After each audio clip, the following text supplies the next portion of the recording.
que es la posición contraria, está cuestionando todo. ¿Es este realmente el conocimiento? ¿Es esto?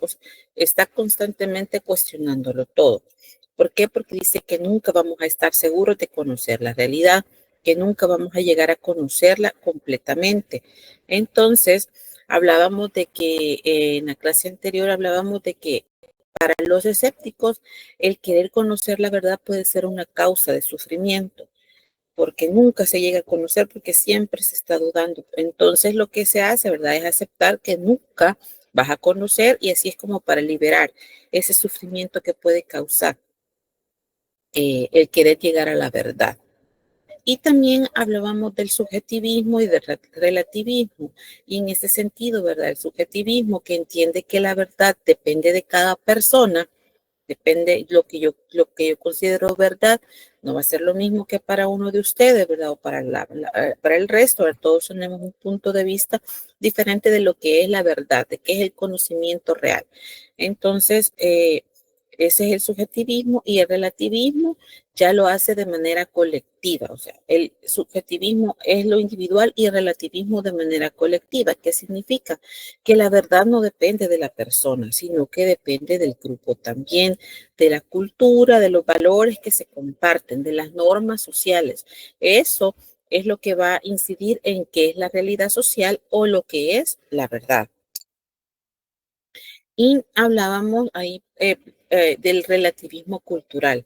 En ese sentido, hablar y entender que lo que es real para una sociedad en una determinada época no lo va a ser para otra. Entonces, ¿cómo no podemos evaluar o decir una cosa es mejor que la otra si lo estamos viendo desde nuestra visión de nuestra propia cultura?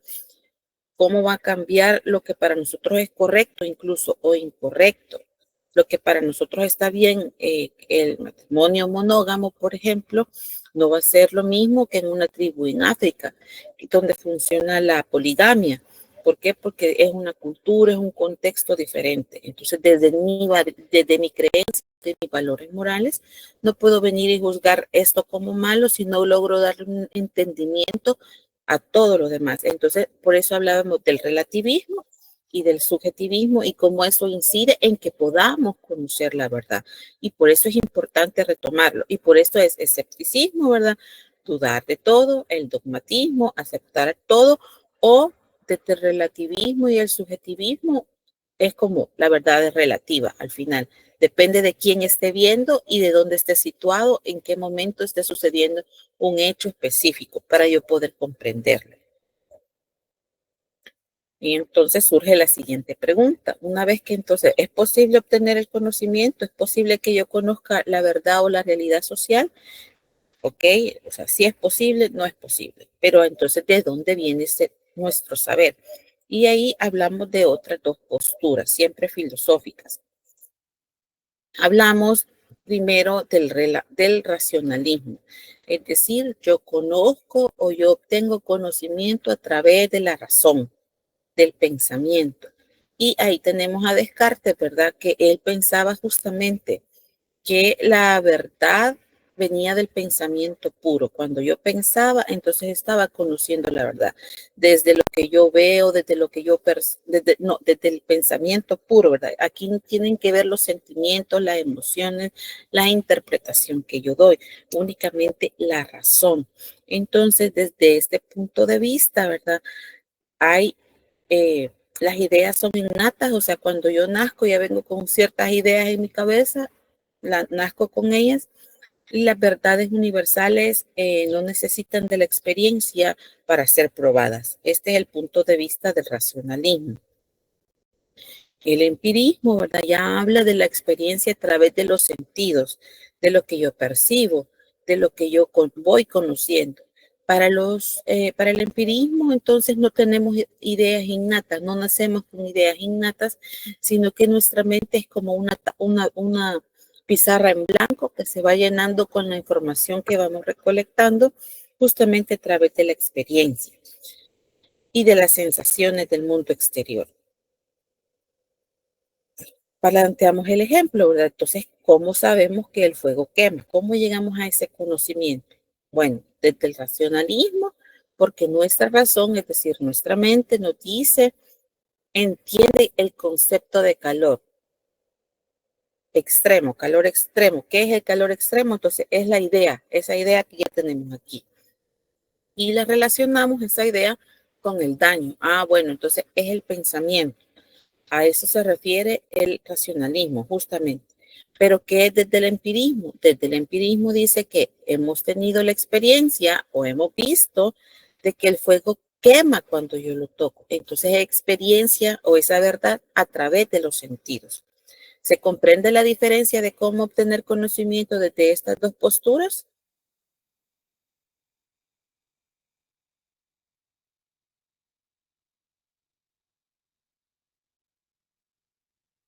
Hola, hola. Ok, bien, gracias por contestar. Luego, ¿verdad? Y esta pregunta quisiera que me contestaran, ¿qué conocimiento es más valioso para nosotros como cientistas sociales? ¿Lo que proviene de la experiencia o lo que se deriva de un marco teórico? ¿Qué consideran ustedes que es más importante o cuál es más valioso? Lo que se obtiene por la experiencia. Bien, ¿alguien más? Lo que se obtiene por experiencia, Lick. Muy bien, muy bien. ¿Y por qué consideramos que es lo que se obtiene de la experiencia?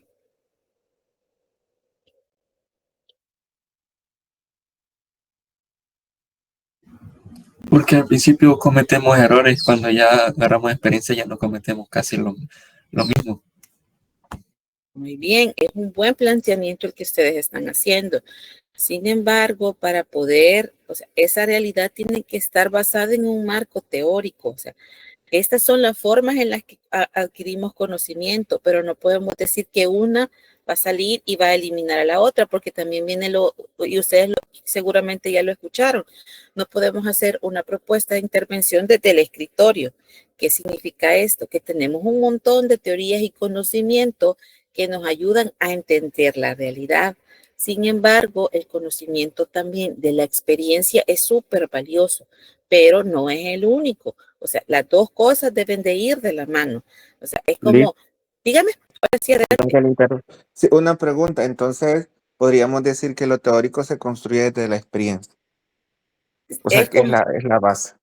exactamente. Por ejemplo, cuando hacemos una investigación, partimos de un postulado. Tenemos ahí algo que nos dice, por ejemplo, que la pobreza se genera por la falta de recursos económicos o que la pobreza es la falta de recursos económicos.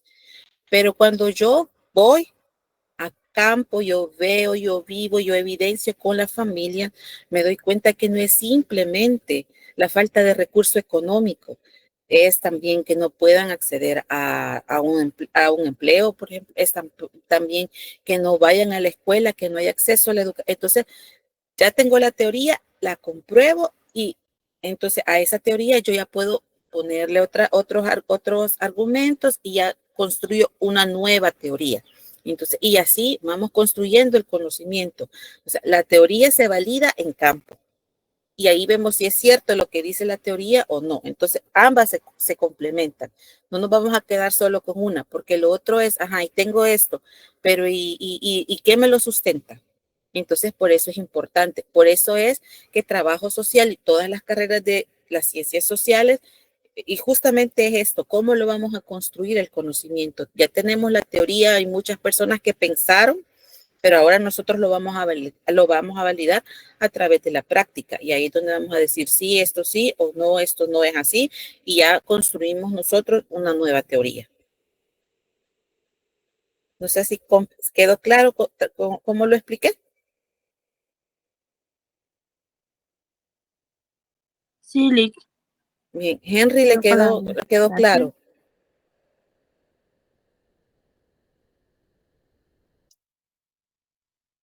Clarísimo, clarísimo.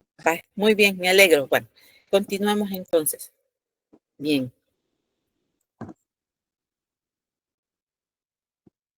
¿Qué define entonces la relación entre quien conoce y lo que es conocido. Y de esto hablábamos, el sujeto de conocimiento y el objeto de conocimiento. Y ahí, de esa relación es la esencia del conocimiento.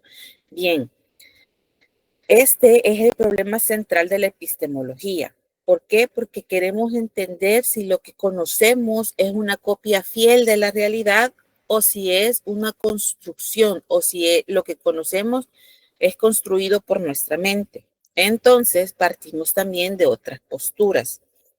El realismo sostiene, ¿verdad?, que los objetos existen de forma independiente de nuestra conciencia. Es decir, un problema social está allá afuera, independientemente de que yo lo piense, de que yo lo reconozca o que yo lo identifique. Ese es el realismo. Entonces, la realidad es externa a nuestra conciencia.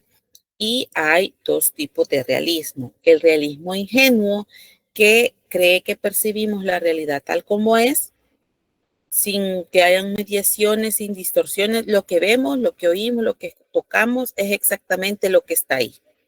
Es decir, yo tengo aquí a mi gato es, ahí está, ese es el realismo ingenuo. Y mi gato es tal como yo lo siento, tal como yo lo percibo. Ese es realismo ingenuo. Y está el realismo crítico, que reconoce que nuestra percepción no es una copia perfecta de la realidad. Entonces, que tenemos facultades cognitivas, que son nuestros sentidos, nuestra razón, pero que filtran la información. Entonces, no siempre el objeto, o sea, sí insiste en que el objeto está ahí y que existe, ahora mi gato está ahí y existe, pero con el realismo crítico yo pienso de que no es tal como yo lo percibo. Identifica eso. Otro ejemplo que podríamos poner, desde el realismo crítico, ¿está ahí la situación de violencia? Existe, a pesar de que yo no la tenga, pero existe fuera de mi mente. Pero entonces, ¿qué dice el realismo crítico? Que no la percibo totalmente como es. Desde mi mente, desde mis sentidos, no puedo percibirla. Existe, sí, pero no soy capaz de percibirla por completo desde mi razón y desde mis sentidos. La otra postura es el idealismo. El idealismo dice que la realidad no existe independiente de mi conciencia. Es decir, si yo no lo pienso, si yo no lo veo, si yo no lo siento, no existe. Entonces, que lo que llamamos objeto es la construcción mental, es lo que yo construyo o es una idea que yo tengo. Entonces, significa que la conciencia no es un espejo del mundo, sino que es un creador de la realidad.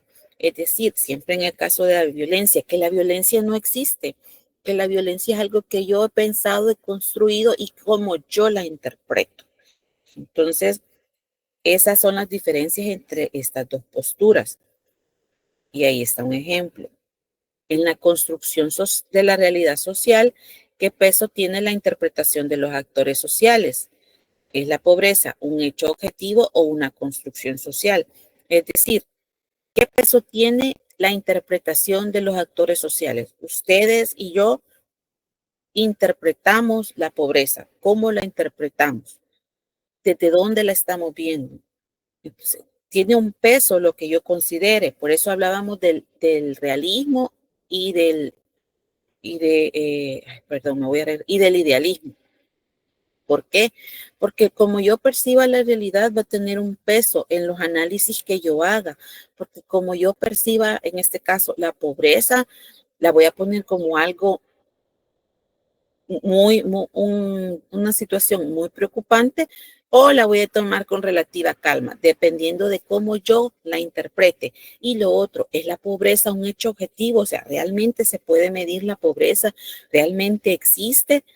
O la pobreza es una construcción social, en el sentido de que no sé si viven todos en el país, o sea, no es que sean pobres, es que así es la forma de vivir en la sociedad.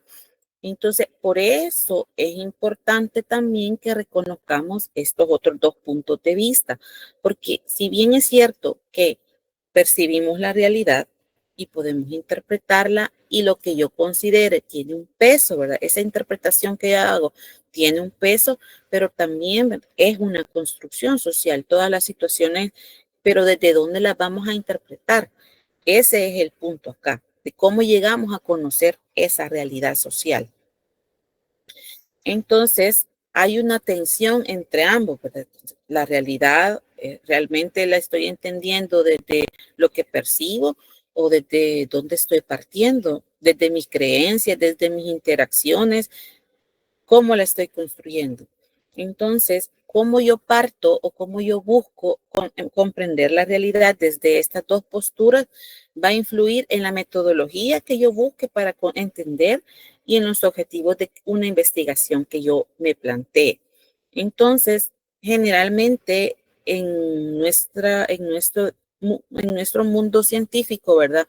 O en nuestro mundo social, se plantean o integran elementos de ambos puntos de vista, es decir, construir la realidad desde lo que se puede medir, desde lo que puedo percibir, desde lo que interpreto, pero también desde mi visión, ¿verdad? Desde dónde. Y ahí tenemos cómo está la parte objetivista, la parte cuantitativa que busca los números y busca los resultados, y la parte cualitativa que busca las interpretaciones, que busca comprender desde la visión, ya sea desde el propio investigador, pero también desde la visión de las propias personas que evidencian o que viven las situaciones particulares que se están investigando.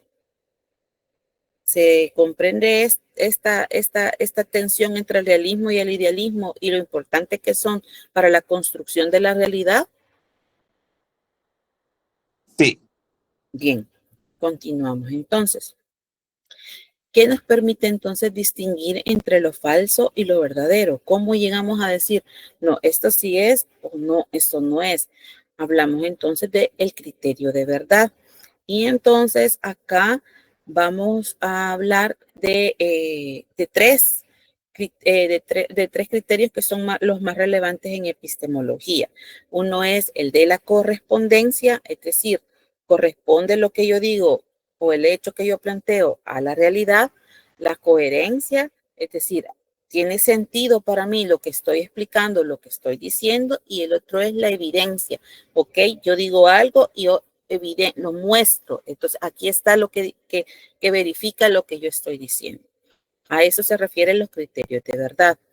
Entonces, primero el criterio de correspondencia, es decir, que una proposición o un enunciado es verdadero si concuerda con los hechos de la realidad.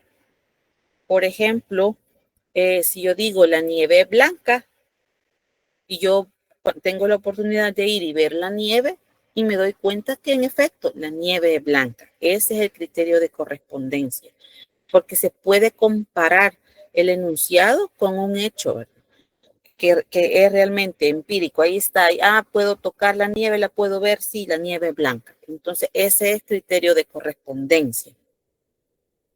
Este criterio es muy útil en las ciencias empíricas como las ciencias naturales y parte de las ciencias sociales, pero se vuelve problemático o causa un problema en las matemáticas, por ejemplo, o en las cuestiones éticas, donde no hay un hecho observable, no hay algo que yo pueda ver. La matemática yo puedo hacerla abstractamente, no necesito ver tener los números ahí presentes, ¿verdad? Para poder entonces, ¿cómo lo evidencio realmente? Que sí es cierto que 2 más 2 es 4, por ejemplo. O las cuestiones éticas. No hay un hecho observable con el que corresponder. ¿Por qué? Porque la ética me habla del deber ser. Por ejemplo, desde la profesión, desde los trabajadores sociales, tenemos un deber ético de el secreto profesional, pero no hay cómo ver realmente ese secreto profesional. Entonces, a eso se refiere. Esa es la crítica que se hace a este criterio de correspondencia. Luego tenemos el criterio de coherencia. Este afirma que una proposición es verdadera si no contradice otras proposiciones que ya se han demostrado o que ya se han aceptado como verdaderas. Y ahí tenemos el ejemplo, ¿verdad? En matemáticas se dice que los ángulos internos de un triángulo suman 180. Entonces, eso es real o es coherente porque los axiomas de la geometría euclidiana, ¿verdad? Ahí dicen que cada ángulo debe medir, que al sumarlos todos va a sumar 180. Entonces no se contradice, sino que ya se había explicado en un axioma anterior, se comprueba y entonces es coherente. Entonces también este tiene una crítica. ¿Por qué? Porque un sistema puede ser perfectamente coherente, pero estar completamente desconectado con la realidad. Por ejemplo, el ejemplo acá es cuando nosotros leemos un libro de fantasía. Por ejemplo, estamos leyendo Harry Potter. Todo lo que sale ahí en Harry Potter para nosotros es coherente. Que vuela, que se fue la escoba, que llegó a otro lugar. Tiene coherencia para nosotros. O que usó polvos mágicos. Tiene coherencia para nosotros cuando estamos leyendo. Pero lo que dice el libro no es, o sea, cuando vamos al mundo real, yo nunca he visto a nadie en una escoba, ¿verdad? Volando. Sí, con una escoba, pero no. Entonces, no es coherente. Entonces, esa es la cuestión. No todo puede ser coherente en el mundo. Entonces, esa es la crítica que se hace, ¿verdad? No, entonces, no porque sea coherente tiene que ser verdad. No porque sí tenga un sentido lógico, al final es sí, sí, eso es cierto. O sí, esto. O, por ejemplo, en el tema de la pobreza. La pobreza es por la falta de recursos económicos. Sí es coherente, pero no es una única causa. Entonces no podemos, perdón, voy a darle ingreso. Alguien está pidiendo ingreso. No sé si alguien está tratando de conectar una IA con la clase.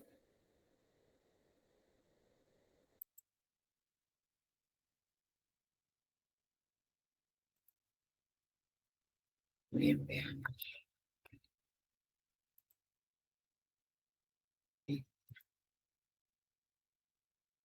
Continuamos.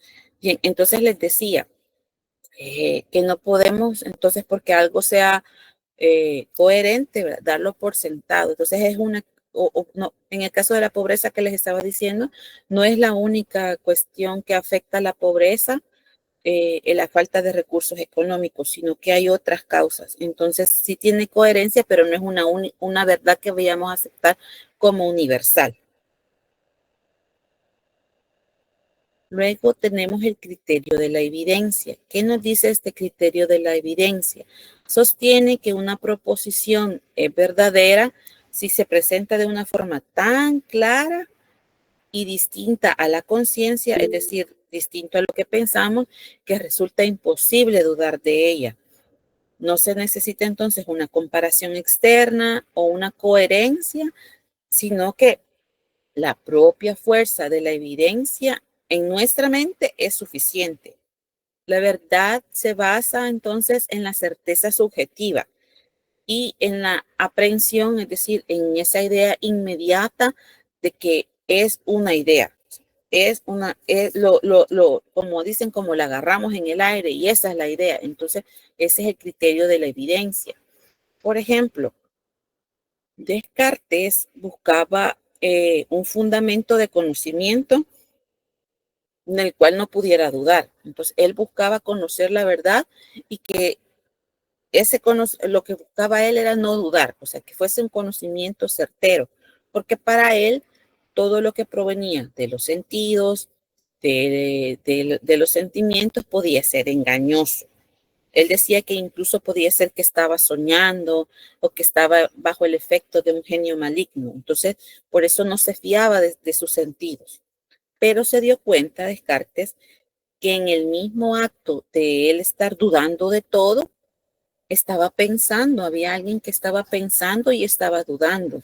Entonces, el conocimiento o ese pensamiento de estar dudando de todo era tan claro para él que era conocimiento también y no podía negarlo. Entonces, era conocimiento que no se podía, él estaba aprendiendo o había conocimiento a través de esa negación.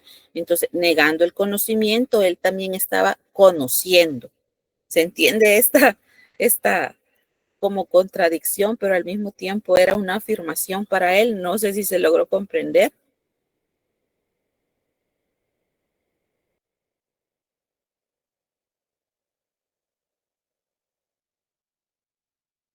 Hola, hola.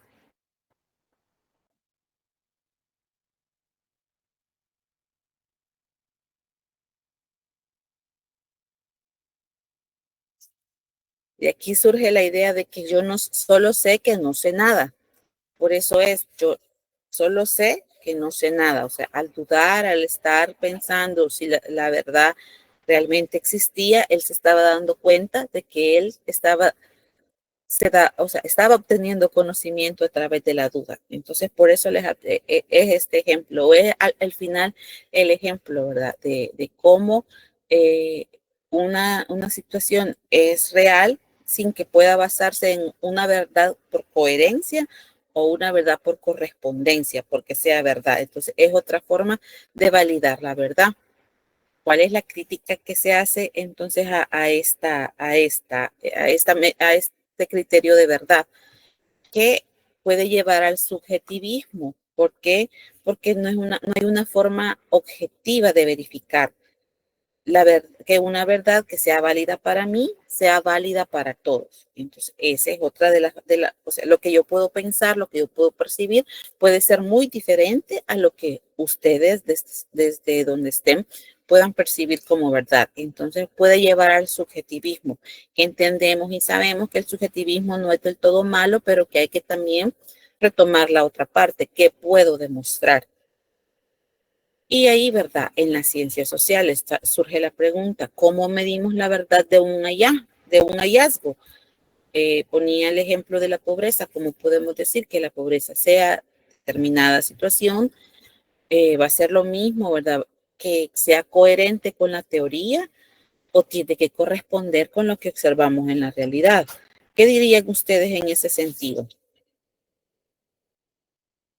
¿Cómo medimos la verdad de un hallazgo en las ciencias sociales?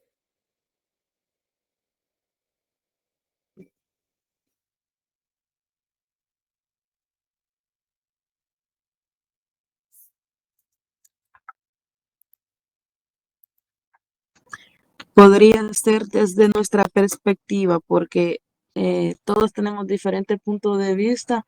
Unos la pueden ver de una forma y otros de otra. Muy bien, pero y entonces, ¿cómo es? O sea, pero ahí entonces caemos en eso, ¿verdad?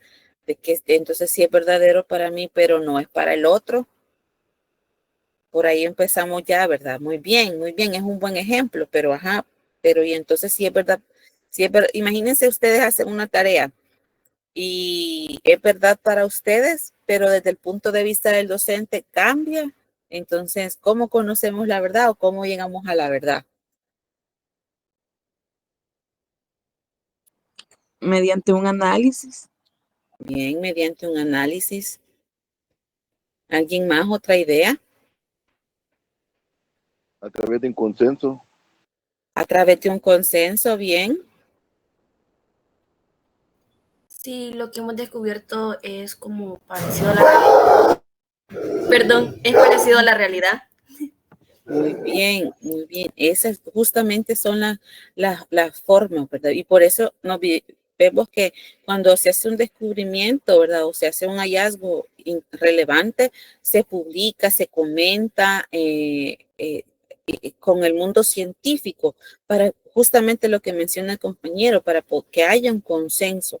Entonces, no debemos quedar, o sea, debemos de buscar cómo o tenemos que plantearnos siempre cómo saber si este hecho es verdadero. ¿Es solo porque lo que yo pienso o justamente hay que dialogarlo, hay que discutirlo desde dónde lo estoy viendo, ¿verdad?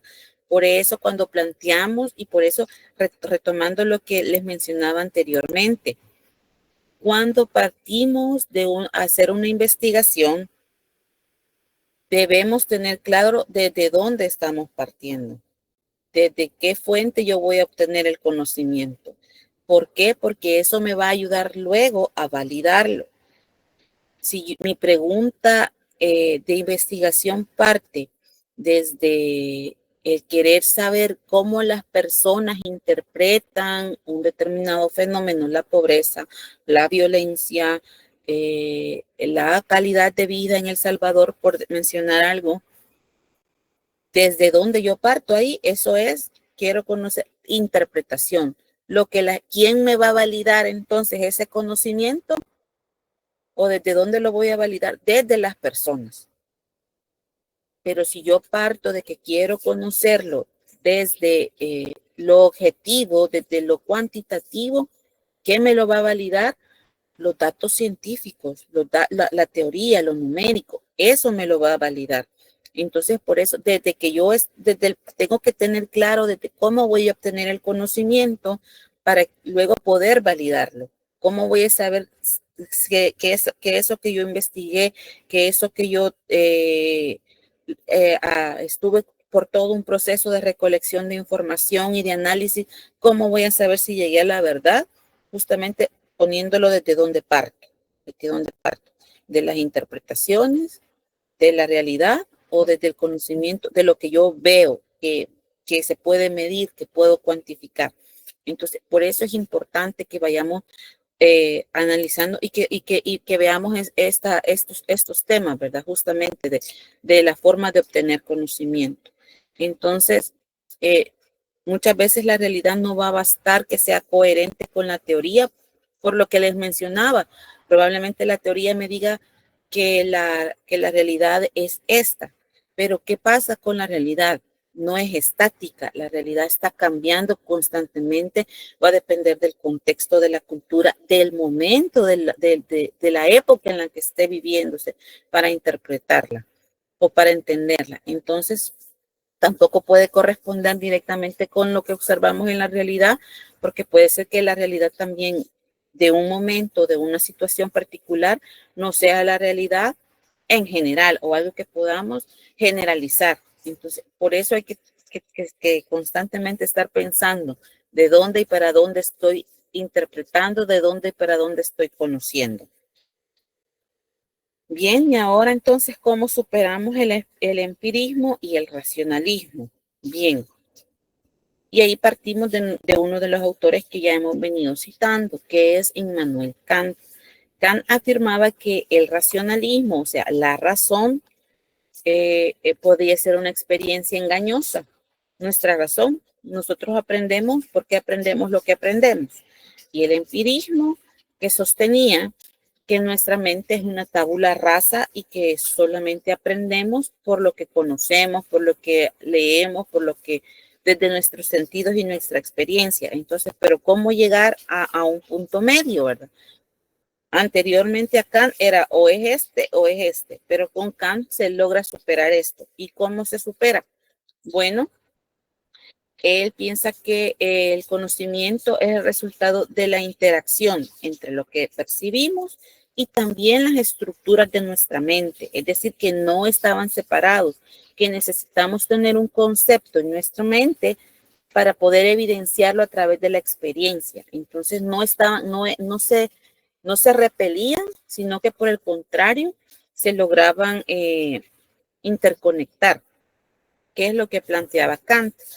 Él decía que la experiencia nos da el contenido, lo que estaban mencionando, o sea, la experiencia, el ir a trabajar en campo nos da conocimiento, pero la razón, es decir, tener categorías, espacio, tiempo, causalidad, organizan el contenido. Que ustedes entiendan el concepto de pobreza, que lo comprendamos, nos da entonces el poder de ir a interpretar cuando vamos a campo qué es la pobreza. Pero si yo no tengo ese concepto previo, no lo voy a entender, no voy a saber, no lo voy a poder evidenciar. Entonces, Kant decía que los pensamientos sin contenido son vacíos. Es decir, si yo tengo una idea, pero no logro evidenciarla o no la experiencia no es una idea vacía.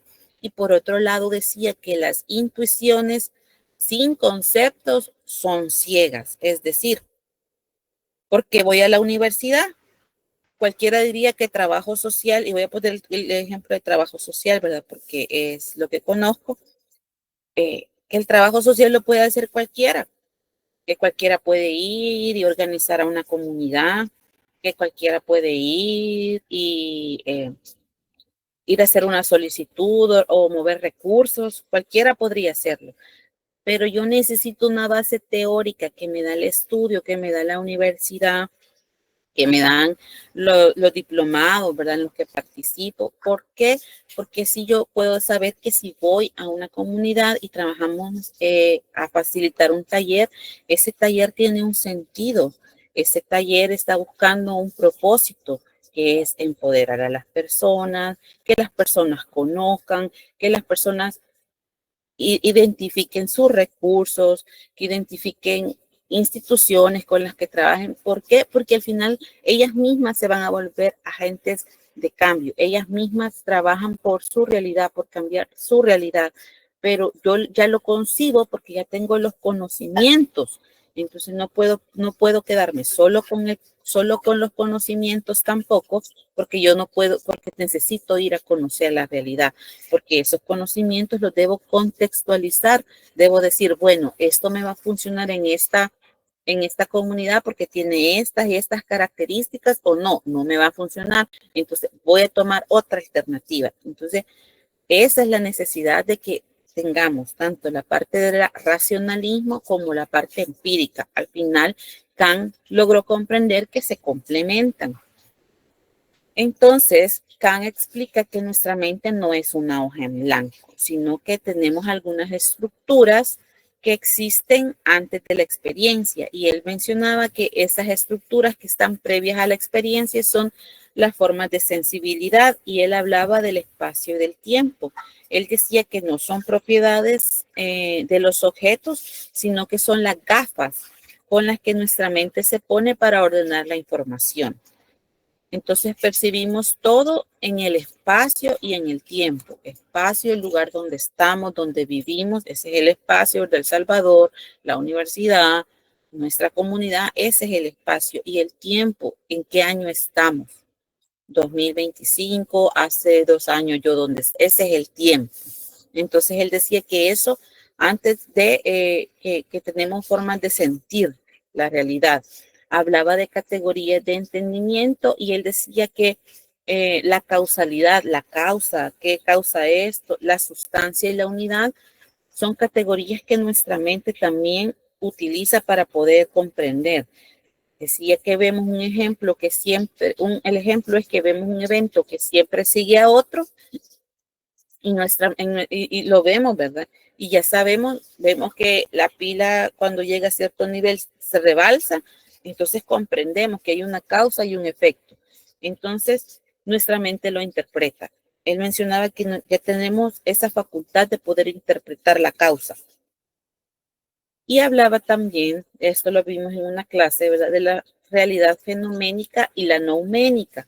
Hablaba de realidad fenoménica, el mundo como lo conocemos, la realidad, la estructura, y que esa realidad accesible para nosotros.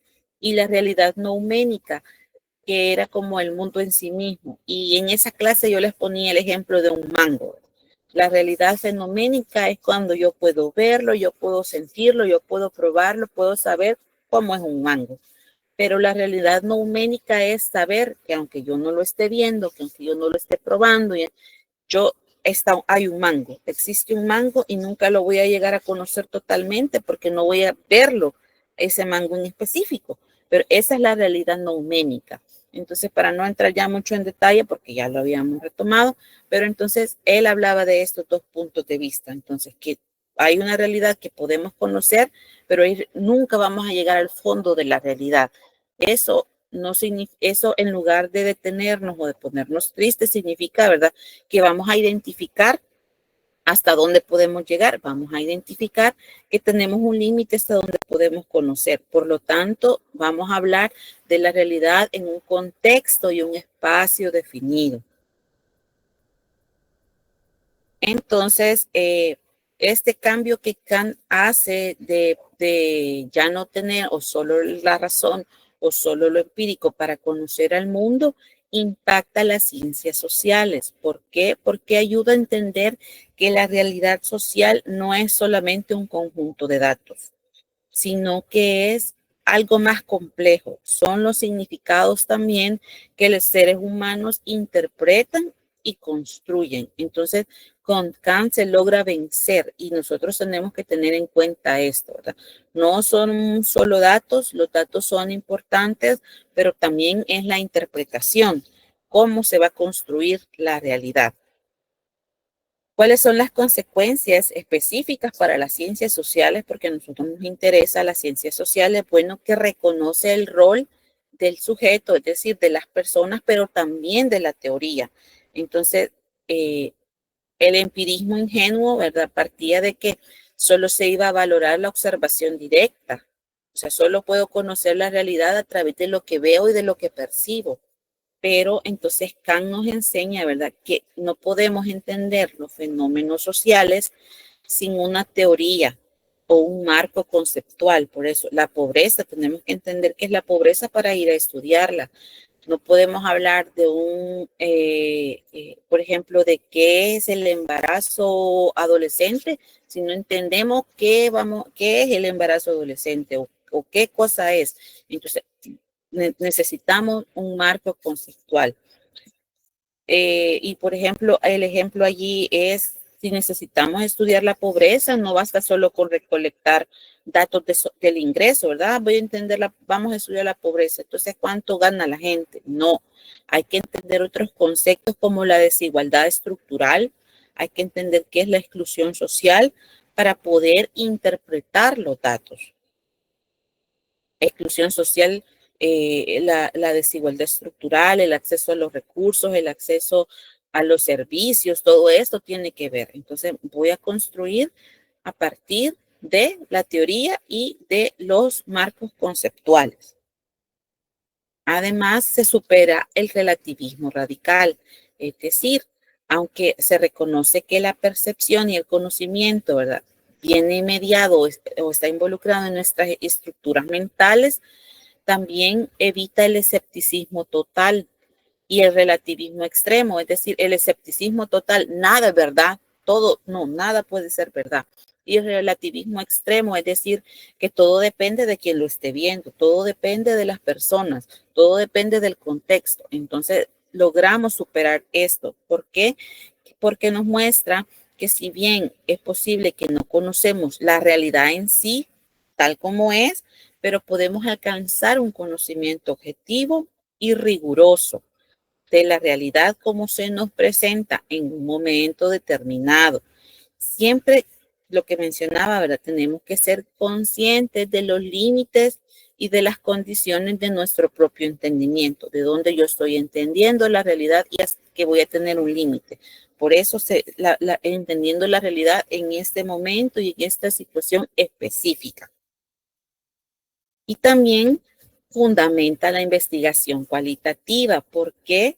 Porque abre esa visión, ¿verdad? O se abre que se valoren las metodologías cualitativas, la interpretación, los significados, las narrativas, qué es lo que dicen las personas, desde dónde están, o sea, entender la realidad desde la voz de las mismas personas. Y esto, ¿verdad? Entender también que se influye por la cultura, por la identidad, es decir, que identificar también, ¿verdad?, que se requieren de estructuras conceptuales, ¿verdad?, que las personas y los grupos utilizan para darle sentido a su mundo. Es decir, cómo entienden las personas, cómo entienden las personas. Yo entiendo la pobreza, sí, desde un punto de vista, digamos, intelectual o de la vivencia personal, pero ¿cómo lo van a entender las personas? ¿Qué para la persona es la pobreza? Probablemente lo que les mencionaba, no es que seamos pobres, es que así es la forma de vida. Pero entonces es esa interpretación y por eso el fundamento, por eso es importante, ¿verdad? Ese romper de la visión o racionalista o empírico, sino que ya hay una unión. Entonces ya le da mayor valor a la investigación cualitativa. Bien, ¿hay alguna pregunta respecto a este tema?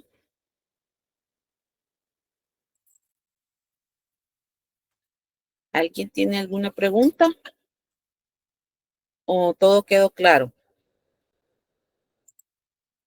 Bien, muchas gracias, Isis. Bien, entonces, continuando, ya vamos aterrizando, como les decía, ya vamos entrando más a las ciencias. Entonces, vamos a hablar hoy sobre las ciencias y sus tipos. Y por ahí ya vamos quizás aterrizando más a conocimientos que ustedes ya un poco más manejan. ¿Qué es la ciencia? Entonces, partimos de esa pregunta. ¿Qué es la ciencia? Bueno, las ciencias son sistemas de conocimiento. Se busca comprender la realidad a través de un método, el método científico. La ciencia no es solo un conjunto de hechos, sino que también es un proceso riguroso y sistemático, es decir, tiene un orden para llegar a conclusiones válidas. La ciencia se basa en la observación, la formulación de una hipótesis, la experimentación y la verificación. Ese es el método científico: observación, formulación de hipótesis, la experimentación y la verificación. Ahí tenemos entonces, ¿verdad? Un ejemplo, una imagen. Bien, ¿cuáles son los tipos de ciencias y sus fuentes teóricas? Tenemos las ciencias que se dividen en ciencias formales y en ciencias fácticas. En las ciencias formales tenemos la lógica y tenemos la matemática. Y en las ciencias fácticas se dividen en ciencias naturales, que tenemos ahí, por ejemplo, la física, la química, la biología. Y tenemos en las ciencias sociales, sociología, economía, ciencias políticas. Vamos a hablar entonces un poco de ellas. Bien. Las ciencias formales estudian entidades abstractas y simbólicas que no existen en la realidad física. O sea, no los podemos ver. ¿Cuántas veces ustedes han visto un 2 en su vida? Ah, aquí está el 2, me lo encontré en la calle. No, ¿verdad? No los hemos visto. Nunca nos hemos encontrado el signo más, a menos que sea así de algún disfraz, ¿verdad? Pero de lo contrario no creo. Y si lo han visto, pues ahí me cuentan. El objeto de estudio de las ciencias formales no son los hechos del mundo, o sea, no es un hecho que quieran, sino formas, estructuras, relaciones lógicas que subyacen en ellos. El objetivo es la coherencia interna. Ah, pero ¿para qué me sirve la matemática? Ah, pero y espero que muchos no se hayan venido a estas carreras porque piensan que no hay matemáticas. ¿O por qué estudia trabajo social? Ah, porque no hay matemática. No, por favor. Entonces, las ciencias formales no buscan entender la realidad, lo que vivimos, sino la coherencia interna, es otra forma, ¿verdad? Estructuras y relaciones lógicas. ¿Cuál es el método principal de estas ciencias? Es el método deductivo. Se parte de un conjunto de principios que se aceptan como verdaderos sin que haya una demostración y de reglas de inferencia. Entonces, si yo pongo el signo más, es una suma. Si yo pongo el signo menos, si me lo encuentro, y ahí hay una ley de signos que dice que más por más es más, que más por menos es menos. Entonces, esos son los principios que se aceptan como verdaderos. Hay leyes matemáticas, ¿verdad? Entonces, a partir de estos, se demuestran teoremas de forma rigurosa y lógica.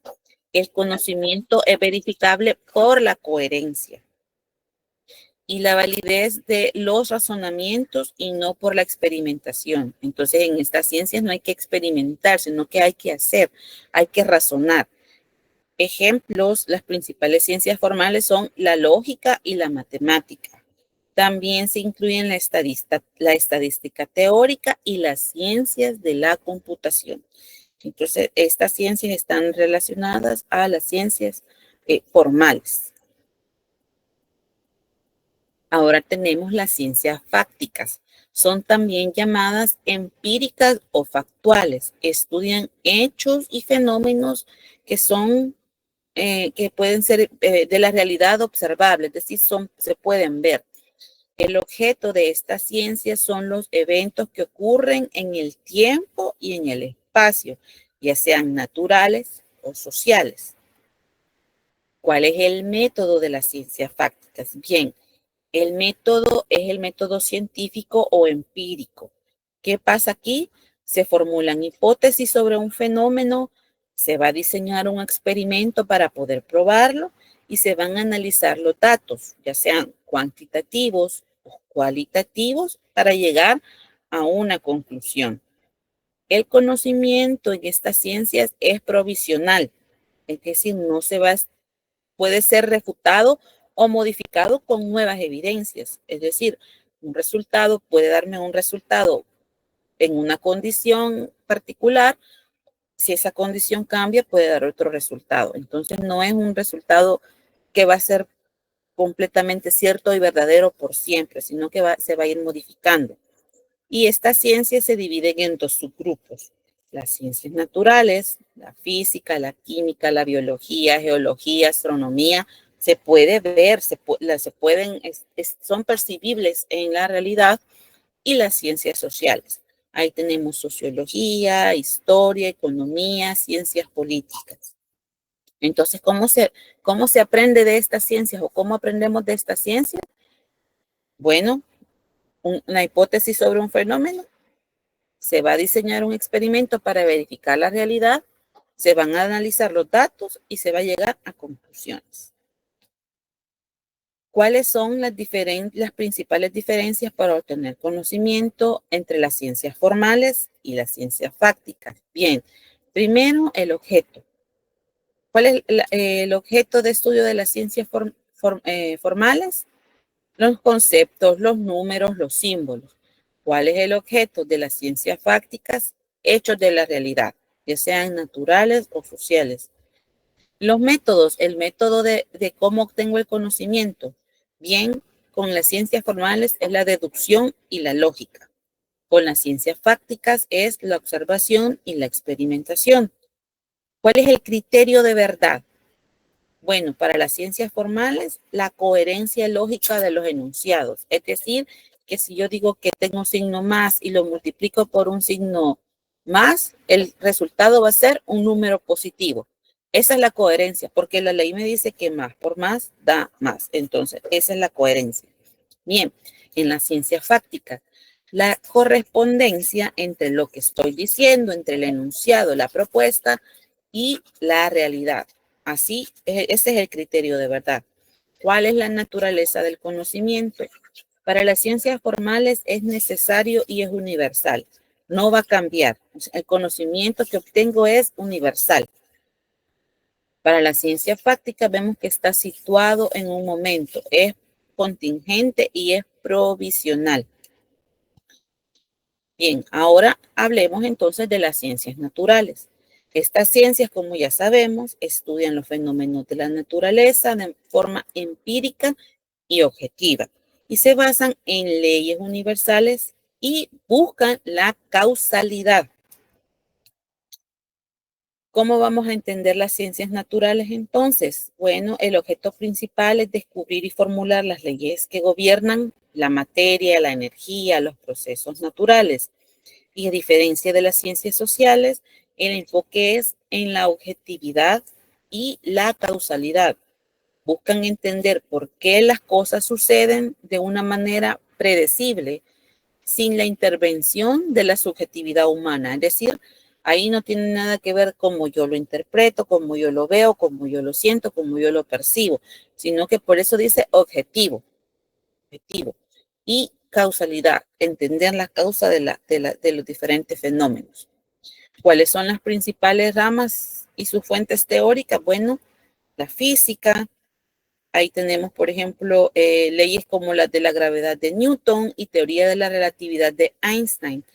Esas son universales, no cambian. Ahí están, desde que Newton y Einstein dijeron de la fuerza de gravedad, Newton y Einstein de la teoría de la relatividad, sí ha tenido algunos cambios, ¿verdad? Pero se ha ido modificando en el sentido de comprender mejor cómo funcionan los átomos, por ejemplo. Se ha ido perfeccionando ese conocimiento, pero se partió de una idea principal. Entonces, por eso dice que se habla de la causalidad, cómo va causando, cómo se va desarrollando. Entonces ahí tenemos la física, ¿verdad? Que busca entender las propiedades del universo. La gravedad no es algo que podamos ver, pero sabemos que está ahí. Sabemos que hay una ley que habla de que todos los cuerpos son atraídos al centro de la Tierra. Entonces, los átomos no los podemos ver, pero sabemos que estamos aquí compuestos de átomos, cómo se transforma la energía, etcétera, etcétera. Entonces, sí son cosas que se pueden evidenciar, que podemos ver pero que no tienen una influencia directa de los seres humanos en cómo las interpretamos. Tenemos la química, ¿verdad? Que ahí hablamos de entender las propiedades y la reacción de la materia, a hablar de física cuántica, de interacciones atómicas, de moléculas, la biología que estudia los seres vivos, desde los microorganismos, por aquello que solo se puede ver a través del microscopio, pero también a ecosistemas complejos. Y ahí tenemos a Darwin y la genética de Mendel, que hablan también de cómo estamos construidos o cómo se dividen o cómo se organizan los seres vivos. También biología se subdivide en otras áreas como la botánica, que se especifica en plantas, la zoología en los animales y la ecología, que es una interacción entre los seres, entre la fauna y la flora. Tenemos la geología, que analiza la tierra, su estructura.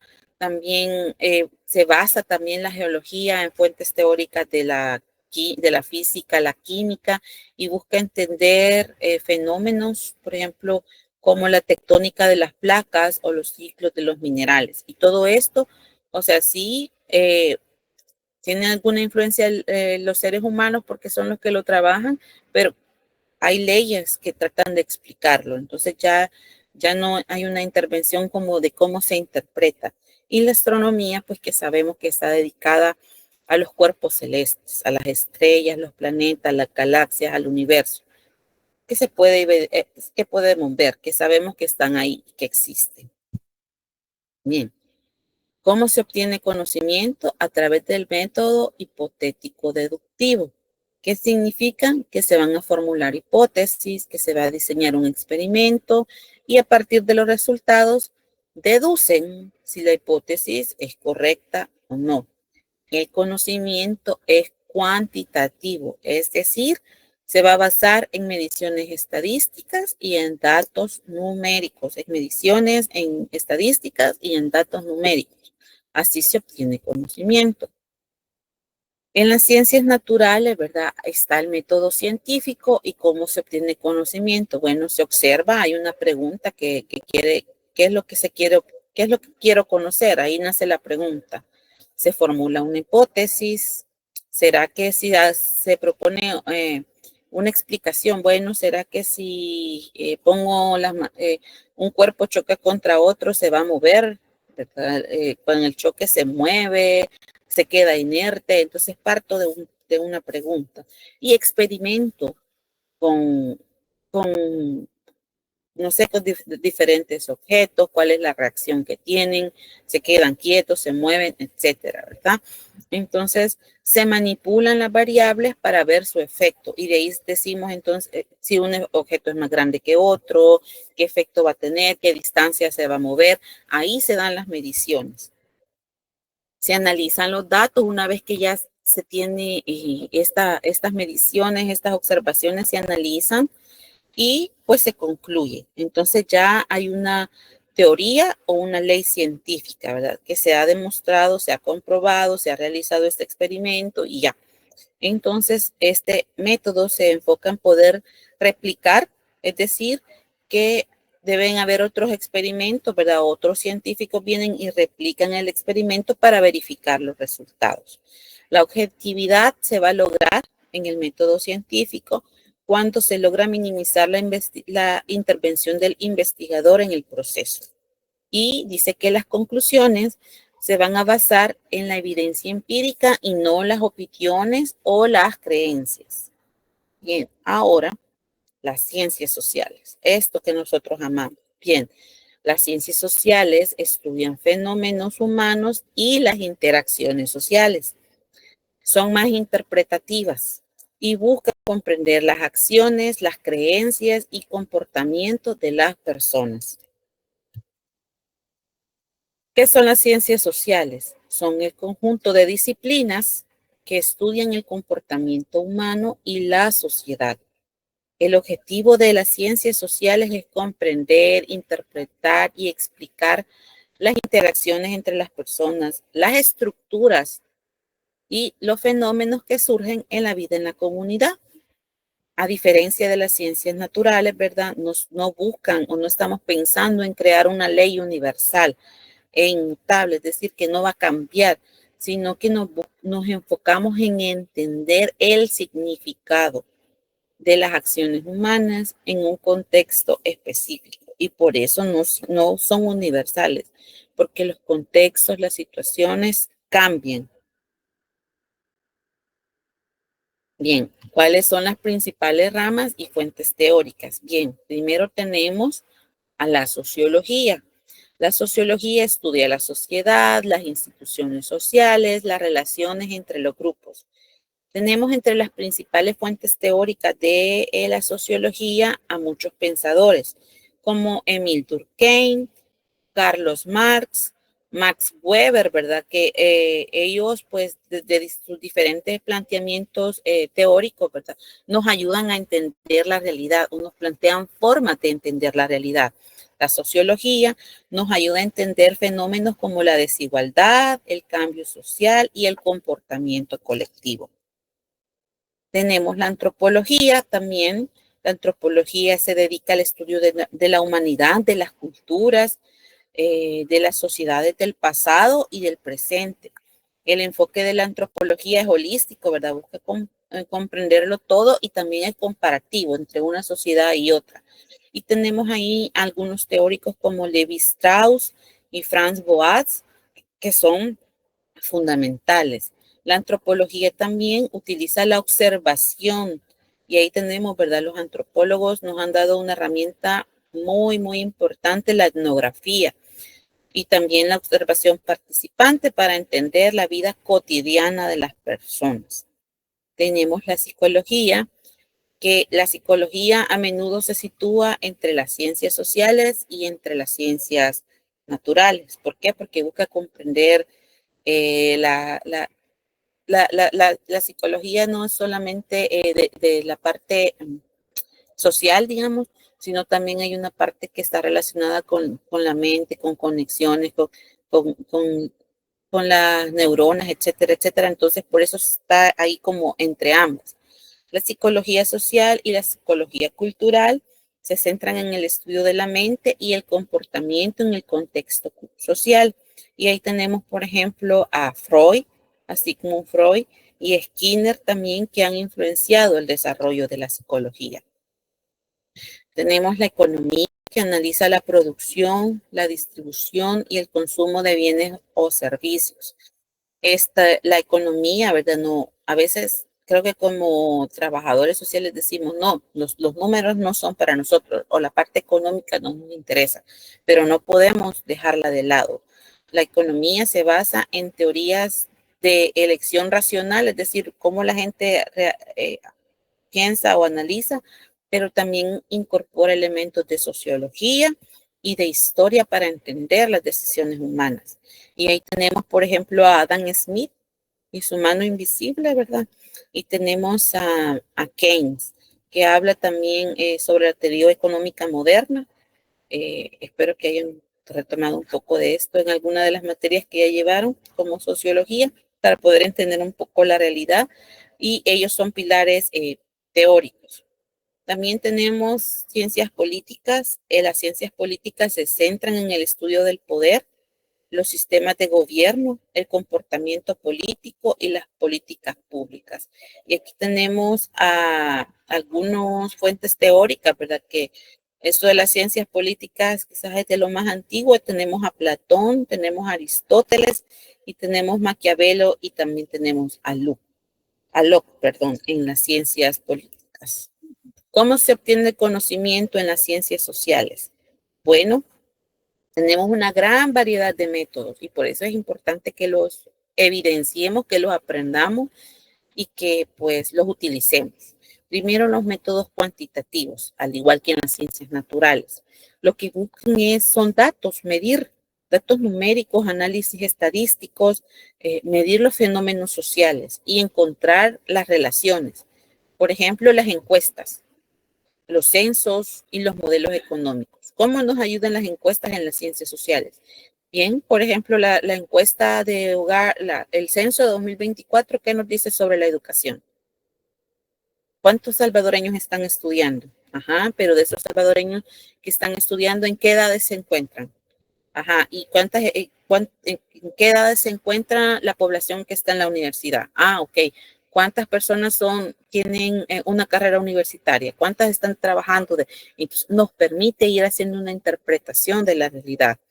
Nos permite conocer que si más mujeres llegan a la universidad, o sea, pero esas más mujeres llegan a la universidad, pero en educación media, ¿cuántas mujeres dejan de estudiar? Porque hay más hombres que mujeres en educación media. Y así ir haciendo análisis de los números que veamos, encontrar relaciones de por qué o cómo. Entonces, por eso es importante la información, los métodos cuantitativos, porque nos dan números que nos permiten también hacer interpretaciones. Y de ahí tenemos los métodos cualitativos. Estos métodos se van a enfocar en comprender el porqué de las acciones y las creencias humanas. El objeto entonces de los métodos cualitativos no es medir, sino interpretar. Y entre algunos ejemplos de estos métodos tenemos la entrevista en profundidad. La entrevista en profundidad para entender y comprender las perspectivas de otras personas. La observación participante, es decir, como investigadores nos sumergimos en el contexto para comprender las dinámicas sociales. No nos quedamos desde fuera, sino que vamos y participamos y nos involucramos y estamos escuchando, y ahí es la observación participante. También el análisis del discurso. Ahí, ¿verdad? Tenemos el análisis, se pueden examinar textos, conversaciones o discursos para revelar las estructuras de poder. O sea, en un discurso, en un escrito, en un documento, yo puedo revelar las estructuras de poder y los significados que vienen de esos discursos, ¿verdad? Discursos como textos, como párrafos, como conversaciones. Tenemos, ¿verdad?, que la obtención del conocimiento en las ciencias sociales implica ese dilema entre la objetividad, es decir, mantener distancia con el objeto de estudio y verlo desde allá, pero también la subjetividad. ¿Por qué? Porque es necesario que reconozcamos que somos parte del mundo que estamos investigando. Entonces, ahí viene la reflexión, que es súper crucial. ¿Por qué? Porque debemos ser conscientes de nuestros propios sesgos para interpretar los datos de manera rigurosa. Como el estar estudiando la violencia, mis propias situaciones o mis propias vivencias particulares de la violencia van a influir en los análisis que yo haga, en los datos que estoy presentando en la investigación. Entonces hay que tener esa claridad de mis propios sesgos para poder buscar la objetividad. Y por ahí en clase hablábamos o poníamos el ejemplo de cómo se podría, de los diferentes resultados que podría tener una investigación dependiendo de la persona que lo realice. Y hablábamos de cómo o de qué diría del matrimonio un sacerdote católico, de qué diría del matrimonio un investigador que ha sido divorciado, cómo hablaría del matrimonio una persona que viene de estudiar culturas polígamas. Entonces, a eso nos referimos, a los sesgos, a cómo yo estoy vivenciando una situación particular y cómo eso va a influenciar en los resultados de mi investigación. ¿Cuáles son las principales diferencias entonces de obtener conocimiento entre las ciencias naturales y entre las ciencias sociales? Bien, el objeto de estudio para las ciencias naturales son los fenómenos naturales. ¿Se pueden evidenciar? ¿Se pueden ver? Sí. El objeto de estudio de las ciencias sociales somos las relaciones entre las personas, somos los contextos en los que vivimos, son las estructuras en las que nos desarrollamos, fenómenos humanos y sociales.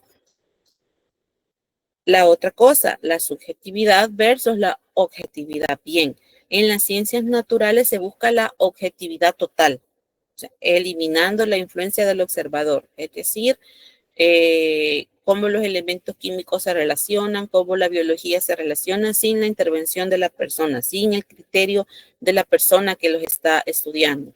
En cambio, en las ciencias sociales reconocemos que hay una subjetividad que proviene de que el investigador o investigadora es parte del mundo que está, de las situaciones o del contexto que está estudiando. Luego tenemos la metodología. En las ciencias naturales, el método es hipotético-deductivo, basado en la experiencia controlada. En las ciencias sociales es interpretativa con métodos como el análisis de discurso, la observación participante y también hablábamos de métodos cuantitativos, ¿verdad? La naturaleza del conocimiento.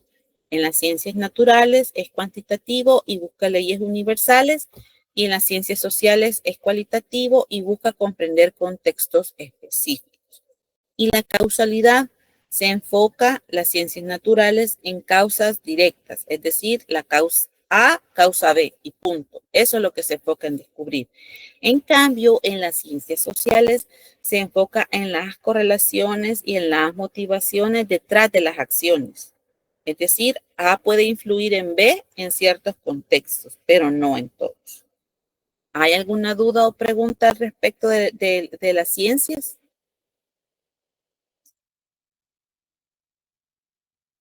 Loli, Bien, todo claro. Bien, entonces con esto cerraríamos la clase de hoy. No sé si hay preguntas, dudas o comentarios respecto a la tarea. Ya comenzaron a enviarme algunos sus, sus tareas, pero quisiera saber si hay alguna duda o alguien quiere preguntar algo. Adelante, Carlos.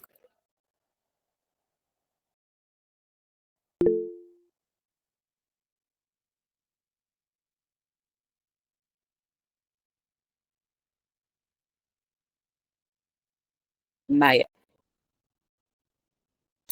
vaya. Gracias por la pregunta. Fíjense que sí sería bueno y es una buena práctica, pero no se lo voy a pedir en este momento.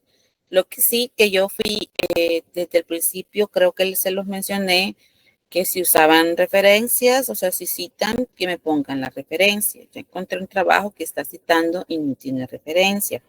Lo otro es el tema de que yo les decía de que podían ir a buscar el código de ética de trabajo social también como una fuente para la pregunta que dice sobre la ética. Yo sé que los compañeros de historia quizás no tengan un documento así, pero es importante no solo hacer el análisis desde mi creencia particular o personal, no quedarnos en el subjetivismo, sino también analizar, buscar otras fuentes también para sustentar lo que estoy diciendo. Así que en esta ocasión, no, este trabajo no es necesario que me le ponga introducción, que me le ponga conclusiones, que me le ponga índice, pero más adelante sí. Muchas gracias por la pregunta, Carlos. ¿Había alguien más que había levantado la mano? Damaris. ¿O ya no? Sí, pero solamente era para preguntarle que si por qué medio había compartido la rúbrica, porque yo revisé por correo, revisé en Campus, revisé en Prometeo incluso y no, o sea, también en el expediente en línea y no me sale. Vale, les mandé las indicaciones generales únicamente, no les puse rúbrica. Ahí en las indicaciones generales no les he puesto cuánto les voy a poner de porcentaje a cada, por ejemplo, a la ortografía. O sea, sí les puse la ortografía, compañeros, hay que revisarla. Ya empecé a revisar. Les pedí el documento justificado y no sé si no me comprenden qué es lo justificado porque no me lo están mandando así. Las estructuras de los documentos, los controles que usamos, se desconfigura el documento porque cuando queremos hacer un salto de página, o sea, escribir en otra página, lo hacemos con Enter. Por eso se les desconfigura. Cuando quieran hacer un salto de página, Control Enter y así no se les va a regresar porque también me lo están mandando en PDF y es mejor mandarlo en Word para poder poner los comentarios. Entonces, de momento solo les mandé las indicaciones generales para el documento, o sea, no les puse ponderaciones de calificación, si es lo que me está preguntando con lo de la rúbrica. Entiendo, muchas gracias. Bueno, adelante Samuel, dígame. Sí, buenos días, compañero. Buenos días. Tengo una duda, ese código de ética lo venderán en la librería universitaria. Yo se los puedo, no, yo se los puedo subir, a la carpeta del Drive, no hay problema, yo se los comparto porque está escaneado. Para irlo leyendo ahí por lo menos la historia Vaya. y tener una idea más Claro, gracias, Vaya. buen día. Bueno, a la orden, Samuel, ya se lo voy a subir. Otra pregunta. Lick, buenos días, yo tengo otra. Dígame. Mire, ya podríamos subir el laboratorio. Ya me lo están mandando, desde el domingo recibí el primero, entonces si usted ya lo tiene listo, no hay problema, puede comenzar a subir. O sea, solo, dígame. Solo que estoy confundida, ¿dónde lo tenemos que subir? Perdón, por correo mándemelo porque así yo se lo voy a regresar por correo con observaciones. Ah, vale, gracias. Ok. Adelante, Mariela. Buenos días, Lick. Buenos días. Una consulta. Con respecto a la última pregunta que aparece en el laboratorio, sería que yo he buscado la ilustración, o sea, le podemos poner una imagen con respecto al ejemplo que yo pueda dar. No. No. No, es más que usted lo explique de sus propias palabras, de que piense en cómo podría ponerlo, porque la última pregunta tiene que ver cómo va a utilizarlo o cómo en su práctica profesional, ¿verdad? ¿Esa es? Sí, Ajá. sí, por eso. No, pero cuando habla de ilustración no es como que ponga el dibujo, sino que comente usted cómo cree que lo va, no tan textualmente, ¿verdad? Sino que es cómo lo va a utilizar usted en su práctica profesional, pero más que todo es descrito, no es así tal cual una imagen. Sí, o sea, pongo mi ejemplo escrito y podría poner una imagen aparte, digo yo. Vale, si usted quiere poner una imagen, puede hacerlo, no tengo ningún problema con Ok. eso. Vale. Muchísimas gracias, Liz. Bueno, a la orden. ¿Alguna pregunta más?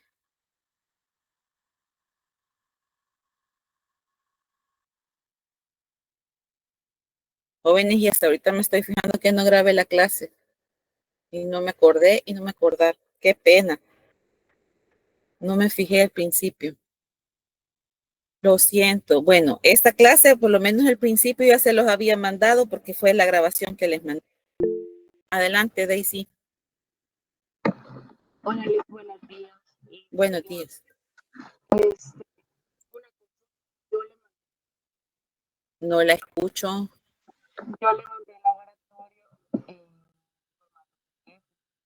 ¿será que se lo puedo de formato Word? Fíjese que no la escucho bien. Es que se escucha como que habla y después como que se fuese muy al fondo, no sé. Vaya, hable, a ver si le logro comprender. Le decía que yo le mandé.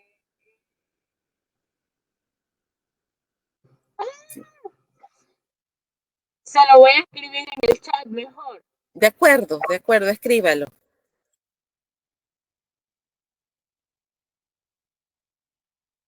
¿Otra pregunta, otro comentario?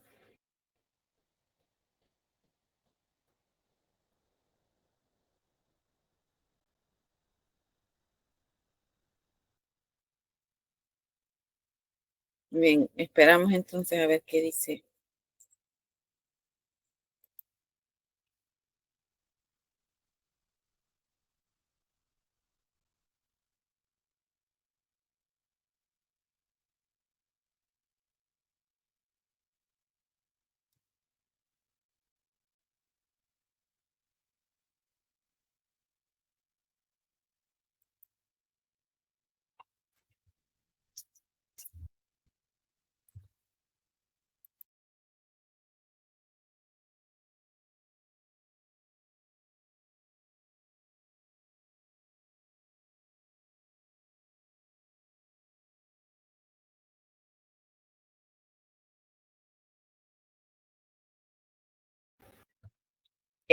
Yo preferiría que quienes ya lo mandaron en PDF, que lo dejen así, porque eso me voy a recibir todos sus correos, ya van a venir los correos de otra cátedra, entonces me va a generar demasiado contenido, pero para la próxima vez, cuando son correos, cuando sean tareas, prefiero que me las envíen en PDF porque es más fácil el tema de los comentarios. Ponerle comentarios para que ustedes le lleguen las observaciones. Entonces, solamente es eso. Quienes ya lo mandaron así, déjenlo así. Quienes todavía no lo han enviado, pues procuren tomar en Word, perdón, procuren tomar en cuenta las indicaciones, ¿verdad? Cuando hablo de texto justificado, voy a compartir ahorita la pantalla, permítanme, solo para que nos demos una idea. Voy a buscar un documento.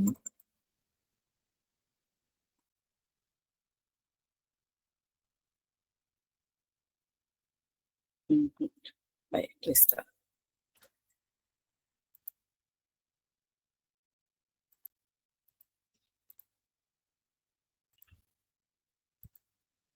Permítanme, me está abriendo ese documento.